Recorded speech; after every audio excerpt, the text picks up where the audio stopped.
एक छोटे से गांव में जहां हर कोई आपस में जुड़े हुए परिवार चाहता था, वहां एक अजीब घटना का आगमन हुआ। गांव के उस होटल में रसोइये की जगह रोज बदलती थी, लेकिन खाना हमेशा स्वादिष्ट होता था। गांव के लोग भोजन के प्रति इतने वफादार थे कि जब भी कोई किसी समारोह या कार्यक्रम के लिए खाना बनाता था, तो वे सभी इस विश्वास के साथ खुदरा देते थे कि यदि उस होटल का रसोइया खाना पकाएगा, तो यह लोगों के अत्यधिक आकर्षण का कारण होगा। सुबह सुबह ग्रामीण अपनी दैनिक दिनचर्या में व्यस्त थे, जिसमें कृषि कार्य, व्यापार और घरेलू काम शामिल थे। एक छोटे से होटल का भी अपना महत्वपूर्ण स्थान था, जो गांव के सभी लोगों के लिए बहुत महत्व रखता था। ग्रामीणों में भोजन के प्रति बहुत सम्मान था और वे होटल के रसोइये पर उतना ही भरोसा करते थे जितना अपनी मां पर करते थे।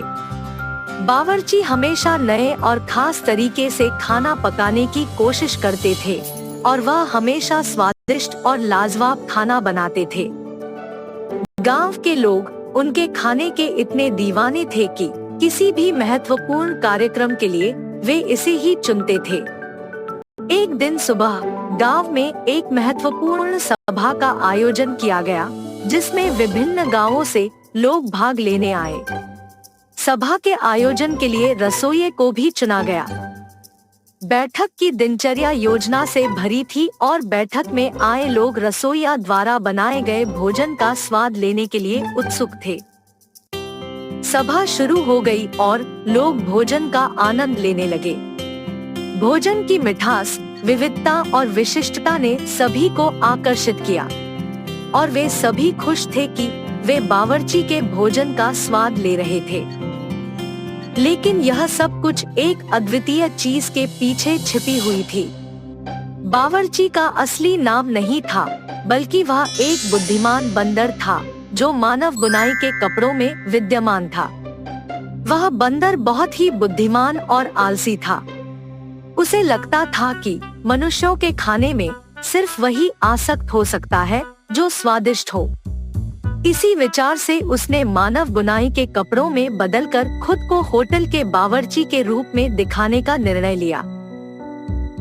बंदर ने अपनी चालाकियों से नए नए खाने बनाने की कोशिश की और वह हमेशा से देखता रहा कि उसके बनाए गए खाने से लोग मनोरंजन करें और उसके परिवार की तरह सहयोग करें।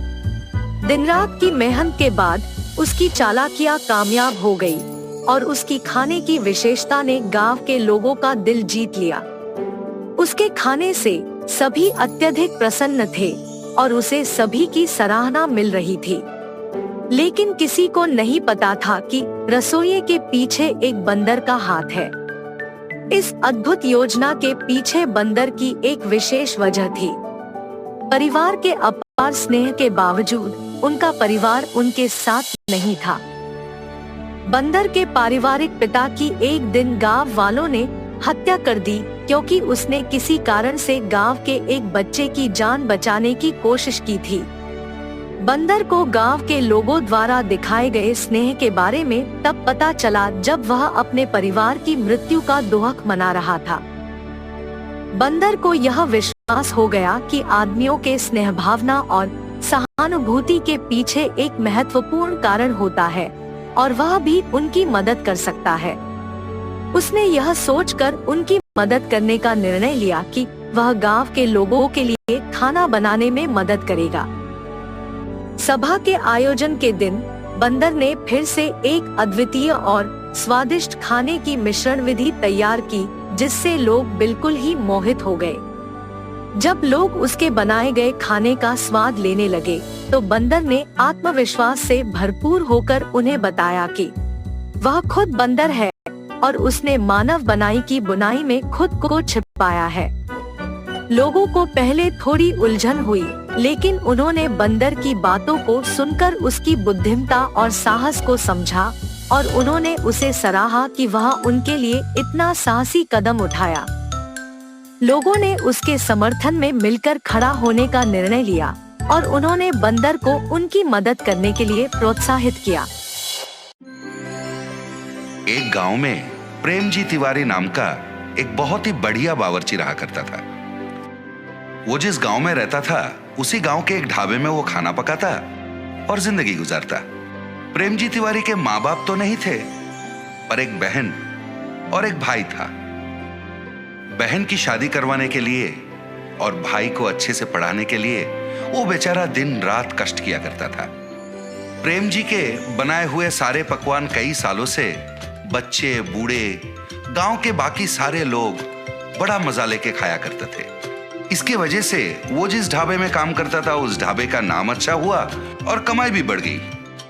एक दिन प्रेम जी के एक दोस्त ने प्रेम जी की बहन की शादी के लिए एक अच्छे से लड़के के बारे में बताया। ये सुनकर प्रेम जी ने सोचा ये शादी तो किसी भी तरह करवानी पड़ेगी, चाहे उधार लेना पड़े, पर बहन की शादी होनी चाहिए। इसलिए वो गांव के जमींदार के पास गया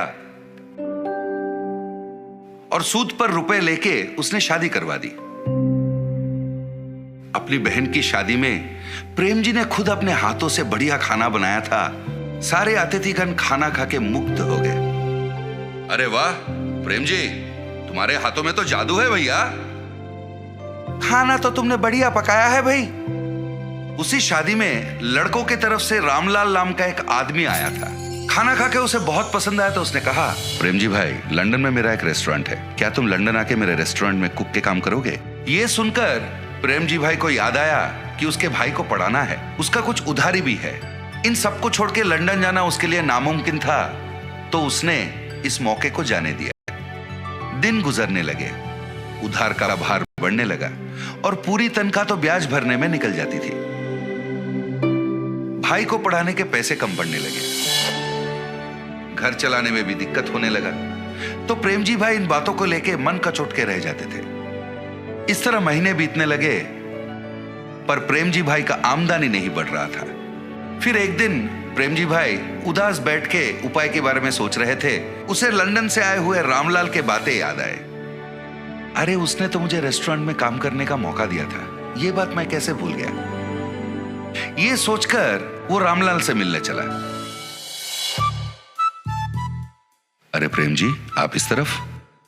आपने तो उस दिन कहा था ना कि लंदन में आपके रेस्टोरेंट में कुक की नौकरी मुझे देने को तैयार है। अभी भी क्या वो नौकरी मुझे देंगे? अरे वाह, बढ़िया है, आखिर आपने मेरी बात मान ही ली। जरूर मौका मिलेगा। मैं एक हफ्ते में वहां जा रहा हूं। मेरा बेटा आपके लंदन आने तक के सारे इंतजाम खुद देखेगा, ठीक है? फिर जब रामलाल वापस लंदन चले गए थे, रामलाल के बेटे ने प्रेम जी का लंदन जाने तक का पूरा इंतजाम 1 महीने के अंदर कर दिया। प्रेम जी ने उससे कहा, बहुत बहुत धन्यवाद बेटा, आप बिल्कुल चिंता मत कीजिए, यहां हम सब हैं ना। आप आराम से लंदन जाइए, वहां अच्छे से पैसे कमाइए और अपनी पूरी उधारी चुका लीजिए। अपने भाई को अच्छे से पढ़ाइए। अगले 10 दिन में लंदन जाने की आपकी फ्लाइट है। इस तरह उसने प्रेम जी को समझाया और उसे लंदन भेज दिया। प्रेम जी लंदन में स्थित रामलाल के इंडियन रेस्टोरेंट में अपना रसोइये का काम शुरू कर दिया। उसके खाना पकाने के तरीके, सब्जियों को काटने के तरीके, खाने को प्लेटिंग के वक्त गार्निश करने के तरीके, और सबसे बढ़िया बात यह थी, जब उसका खाना पकता था पूरा रेस्टोरेंट खुशबूदार हो जाता। वो मन लगा के लजीज खाने बनाता रहा और कस्टमर खुश होते रहे। खाने से खुश होकर लोग उसे काफी पैसे टिप में देते थे। इससे प्रेम जी खुश होकर और बढ़िया पकवान बनाने लगा। इधर महीने का तनख्वाह मिलता था और टिप की ऊपरी पैसे होने के कारण उसका आमदनी बढ़ गया, और जितने भी पैसे वो कमाता था पूरे पैसे वो इंडिया भेज देता। फिर रामलाल के बेटे से बात करता और उनसे कहता कि उन पैसों से उसकी उधारी चुका दे और उसके भाई को बढ़िया सा कॉलेज वगैरह में भर्ती करके पढ़ाए। इस तरह 6 महीने बीत गए। इन 6 महीनों में उसने कई बार पूछा कि मेरे भाई से फोन पर बात करवा दे, पर कोई ना कोई कारण बोलकर रामलाल के बेटे उसे टाल देता तो प्रेम जी को संदेह होने लगा। और फिर जब रामलाल अपने बेटे के साथ बात करते थे, वो चुपके से उनकी बातें सुनने लगा। एक दिन रामलाल से मिलने प्रेम जी जा ही रहे थे। उसने देखा रामलाल बहुत गुस्से में किसी से फोन पर बात कर रहा है, तो वो छिप के सुनने लगा। 6 लाख रुपए है भाई, ऐसे थोड़ी ना आ जाते हैं। प्रेम जी का हाथ का खाना बढ़िया है, इसलिए उसे मैं जो तनख्वाह देता हूं और उसके टिप के पैसे मिलाकर हर महीने उन पैसों को मैंने बचा के रखने को कहा था, ना कि इसके बारे में प्रेम जी के भाई को बताने के बारे में। कोई ना कोई उपाय निकाल और मुझे वापस फोन कर। उनकी इन बातों को सुनकर वो तुरंत अपने घर गया, अपना पूरा सामान उसने समेट लिया और उसी वक्त वहां से निकल पड़ा। मैंने इन पे अंधविश्वास किया था और काम करने विदेश तक आ पहुंचा। 1 रुपए मेरा पैसा मैंने नहीं बचा, पूरा पैसा इनको सौंप दिया। पता नहीं उधर मेरे भाई और बहन किस हालत में हैं। पता नहीं मेरा सूद कितना बढ़ गया है। मुझे विश्वास नहीं हो रहा है कि अपने कुकर्मों के लिए इन लोगों ने मुझे वहां से यहां तक ले आया। वो बेचारा रास्ते के एक किनारे बैठकर दुखी हो रहा था। हे भगवान, अब तुम्हारा ही भरोसा है, तुम ही कोई रास्ता निकाल दो भगवान। वो बेचारा कुछ देर वहीं पर भगवान का स्मरण करते बैठा। अचानक से नील रंग के धुआं के बीच में से श्री कृष्ण पधारे। उन्होंने एक बालक का रूप धारण किया। फिर वहीं पर उन्होंने एक फूड स्टॉल को अपने माया से बनवाया और आके प्रेम जी के पास बैठ गए। अंकल, क्या ये फूड स्टॉल आपका है? मुझे बहुत भूख लग रहा है, कुछ पका के खिलाओगे? मैं पैसे भी दूंगा। वो आके प्रेम जी से बातें करने लगे, पर प्रेम जी को तो पता था वो फूड स्टॉल प्रेम जी का तो था ही नहीं। पर कहीं उस बालक को देखकर प्रेम जी को बिछड़ा हुआ अपना भाई याद आया। पता नहीं उसके मन में क्या हुआ। वो उठा और उस फूड स्टॉल की तरफ बढ़ गया। फिर वहां रखे हुए सारे चीजों को देख के सोचने लगा, इसके खाने के लिए क्या पकाऊं? प्रेम जी ने फिर अपनी नजर इधर उधर दौड़ाई तो उसने देखा खाने के कई चीज रखे हुए थे।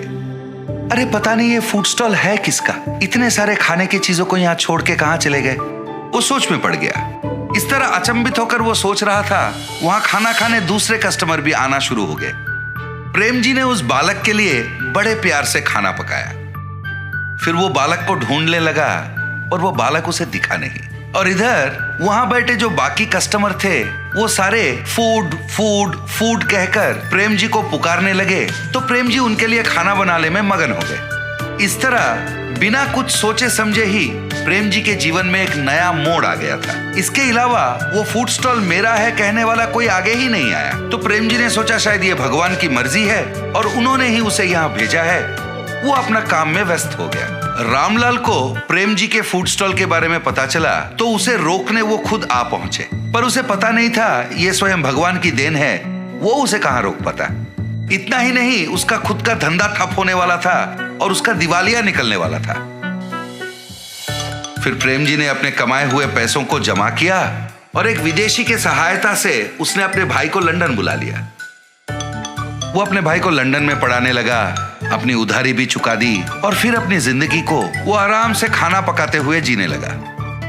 प्रेम जी अगर रामलाल और उसके बेटे की बातें नहीं सुनता, पार्क में उस बालक की बात मानकर अगर वो फूड स्टॉल में नहीं जाता, तो शायद आज वो अपने भाई बहन के साथ इतनी खुशी खुशी जिंदगी नहीं बिता सकता। विष्णुपुर नामक एक गांव में वीरेश और गृहा नामक 2 अच्छे दोस्त अपने परिवार के साथ रहते थे। दोनों बचपन से बहुत अच्छे दोस्त होने के नाते उनके दोस्ती के भरोसे पे एक लस्सी का व्यापार शुरू करके उसे चलाते हैं। हर रोज वीरेश और गृहन दोनों साथ में उनके लस्सी के दुकान को जाते थे और आते ही दुकान को साफ करके भगवान की पूजा करके लस्सी बनाना शुरू कर देते थे। इनके लस्सी के तैयारी के लिए हर रोज शाम को लीलावती नामक एक बूढ़ी औरत इन्हें दही देने दुकान आया करती थी। और बेटा, व्यापार कैसे चल रहा है? बहुत अच्छा चल रहा है दादी।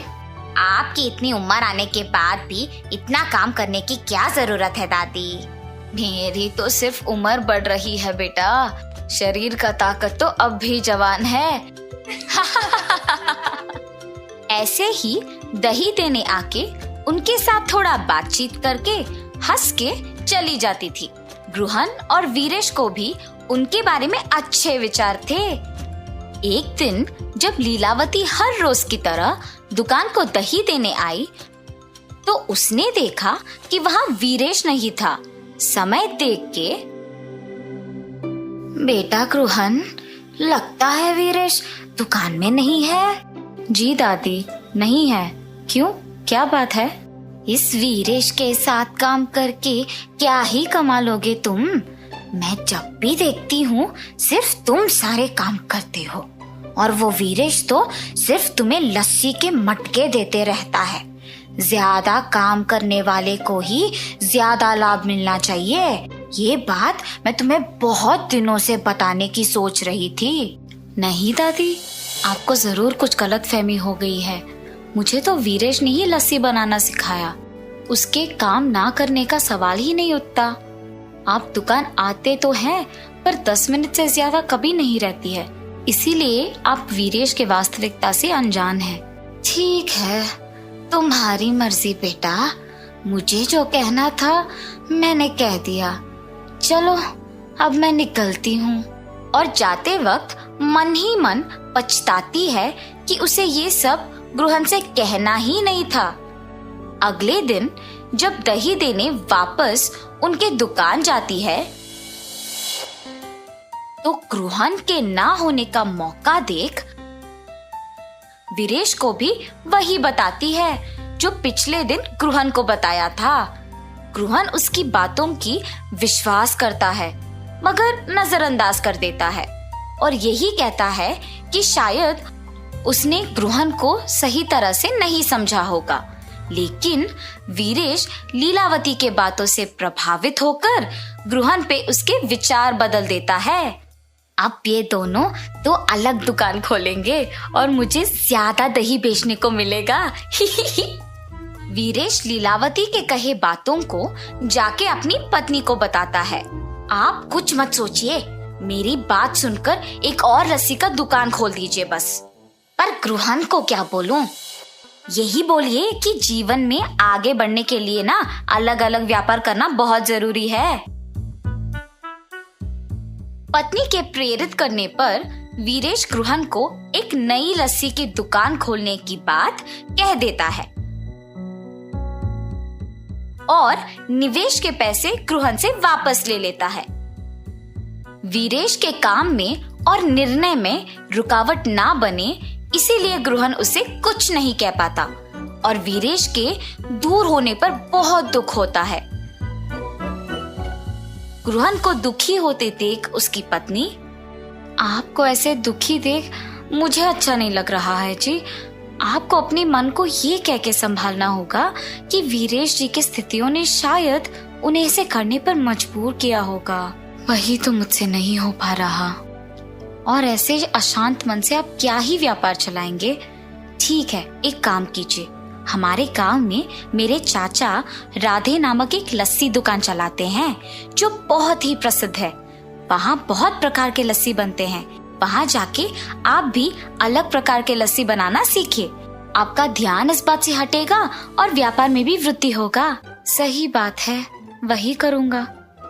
ऐसे गृहन 6 गांव बाद वाले भीष्मा नगर में अपने रिश्तेदार के घर जाता है। अरे बेटा गृहन, कैसे हो तुम? तुम्हारी पत्नी कैसी है और तुम्हारा व्यापार कैसे चल रहा है? सब कुछ ठीक है मामा जी। आपके दुकान के अलग प्रकार के लस्सी आसपास के सारे गांव में बहुत प्रसिद्ध है, इसीलिए मैं भी उसे स्वाद करने आया। हाँ, 12 प्रकार के लस्सी है। तुम्हें जो चाहिए वो पी लो बेटा। चलो चलो जाएंगे। और चाचा जी गृहन को उनके लस्सी का दुकान लेके जाते हैं। वहाँ पे लोगों की भीड़ लगी होती है। टिकट खरीद के लाइन में खड़ा होके इंतजार करने के बाद उन्हें लस्सी मिलती थी। ये सब गृहन को बहुत नया और अलग लगता है। और दुकान के अंदर जाने के बाद वहाँ पे अलग तरह के लस्सी बनते हुए और बनाने का तरीका देख गृहन भी वहाँ के कार्मिक के साथ लस्सी मिलाता है। और ऐसे ही जितने भी दिन उस गांव में रहता है, ग्रुहन अलग प्रकार के लस्सी बनाना सीख लेता है। वापस गांव आने के बाद ग्रुहन उसके दुकान में अलग तरह के लस्सी बनाना शुरू कर देता है। वो उसके दुकान के सामने लस्सी के रंगीले चित्र बनवाता है ताकि ग्रामीणों को पता चले कि ग्रुहन के दुकान में विभिन्न प्रकार के लस्सी मिलते हैं, और उसके नाम भी लिखवाता है। वहां से गुजरते हुए ग्रामीण उसे देख आश्चर्यचकित होके उसे पढ़ते हैं। इंडियन लस्सी, पंजाबी लस्सी, आम की लस्सी, नमकीला लस्सी, मीठा लस्सी, मलाई लस्सी, केले का लस्सी, मसाला लस्सी, केसर की लस्सी, चॉकलेट लस्सी, गुलाब लस्सी। ऐसे नए नाम और रंगीले चित्र देख गांव वाले भी उन नए तरह के लस्सियों को स्वाद करने आते हैं। ग्रुहन, कुछ विशेष बात है? इतने प्रकार के लस्सी, जरा मसाला लस्सी देना। और ऐसे मसाला लस्सी पी लेता है। अरे वाह, बहुत ही स्वादिष्ट है ग्रुहन, जरा एक और देना। ऐसे बहुत लोग ग्रुहन के दुकान पे उपलब्ध उन लस्सियों के प्रशंसक बन जाते हैं और ग्रुहन को अच्छा आमदनी भी मिलता है। गांव में लस्सी वाला तो सिर्फ ग्रुहन को ही मानते थे, मगर दूसरी तरफ वीरेश के द्वारा निर्मित लस्सी का दुकान ग्रुहन के अलग तरह के लस्सियों की तुलना में फीकी पड़ गई थी और उसे कोई आमदनी नहीं मिल रहा था।